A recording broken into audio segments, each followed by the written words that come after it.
Pulled up to the boneyard and spotted this poor Scion XB. Everything I needed was right, front, and center. First things first, unplug the connector on top, then bust off the power wire with the 10mm socket. Don't forget the washer, it always tries to escape.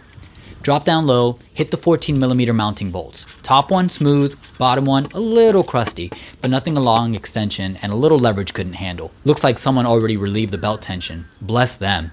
Slid the belt off, gave the alternator a wiggle, and just like that, used part acquired.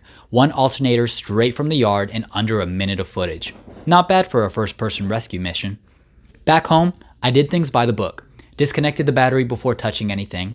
Always play it safe when you're working with power. Swapped it, tested, it worked. Came back to drop off the bad one like a mic at the end of a rap battle. And I got $10 for the core. Final cost, just $54 to get mom's ride back on the road. That's a win in my book.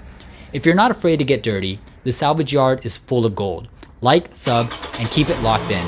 More Broseph builds coming your way.